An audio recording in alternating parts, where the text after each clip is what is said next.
മൂത്തേടത്ത് ജനവാസ കേന്ദ്രത്തിലെത്തി ഭീതി സൃഷ്ടിച്ചിരുന്ന കാട്ടാന കസേരക്കൊമ്പൻ ചെരിഞ്ഞു. പടുക്ക വനാതിർത്തിയിൽ നിന്നും 50 മീറ്റർ മാറി ചോളമുണ്ടിൽ സ്വകാര്യ വ്യക്തിയുടെ ഭൂമിയിലാണ് ആനയെ ചെരിഞ്ഞ നിലയിൽ കണ്ടെത്തിയത്.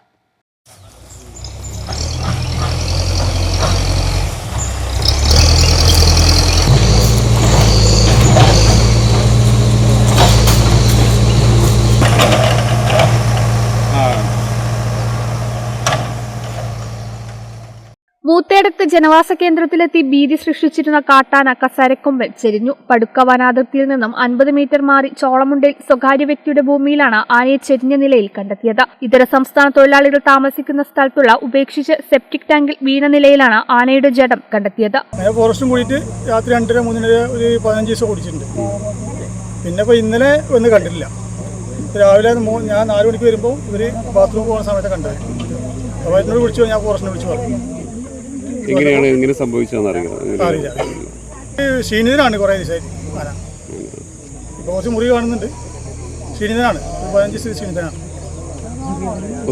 ഡെയിലി പോയി ഇവിടെ 10-20 ഏക്കർ ഫുള്ള് ആന പറിച്ചു കഴിഞ്ഞതാണ്. ഇതെപ്പോഴാണ് കണ്ടത്? എങ്ങനെയാണ് ഇതിന്റെ സംഭവം? ഇന്ന് രാവിലെ ഇവിടെ ആളുകൾ കണ്ടത്, ചാടിയതായിട്ട് കണ്ടത്. ഇല്ല, കുഴപ്പമൊന്നുമില്ല. ഇങ്ങനെ ക്ഷീണിച്ചതില്ല, നടക്കുകയാണ്. സുഖമില്ലാതെ അങ്ങനെ ആളുകളായിട്ടൊന്നും വലിയ ശല്യമൊന്നും ഇല്ലാതെ അങ്ങനെ നടക്കുകയാണ്. വായും ഇതൊക്കെ പറിച്ചിട്ട് അങ്ങനെ വേറെ പരിക്കുകളൊന്നായിട്ട് അങ്ങനെ കാണാനില്ല. ആനയുടെ പിറകുവശത്ത് നീരും പുഴുക്കളും ഉള്ളതായി നാട്ടുകാർ പറയുന്നു. രാത്രി കൃഷിയിടത്തിലെ വിളകൾ നശിപ്പിച്ച ശേഷം പുലർച്ചെയോടെ ആന റോഡിലിറങ്ങി ജനത്തെ ഭയപ്പെടുത്തിയിരുന്നു. ജനവാസ കേന്ദ്രത്തിലെത്തി ഭീതി സൃഷ്ടിച്ചിരുന്ന കാട്ടാനയുടെ നീണ്ടുവളഞ്ഞ കൊമ്പുകൾ കസേര പോലെ തോന്നിക്കുന്നതിനാലാണ് നാട്ടുകാർ കസേരക്കൊമ്പൻ എന്ന് വിളിച്ചത്. നിലമ്പൂർ റേഞ്ച് ഓഫീസർ അഖിൽ നാരായണന്റെ നേതൃത്വത്തിൽ സംഘം രാവിലെ 8ഓടെ ആനയുടെ ജഡം വനത്തിലേക്ക് മാറ്റി. വനത്തിനുള്ളിലേക്ക് മാറ്റിയ ജഡം വെറ്ററിനറി സർജൻ ഡോക്ടർ ഷ്യാമിന്റെ നേതൃത്വത്തിലാണ് പോസ്റ്റ്മോർട്ടം നടപടികൾ നടത്തിയത്.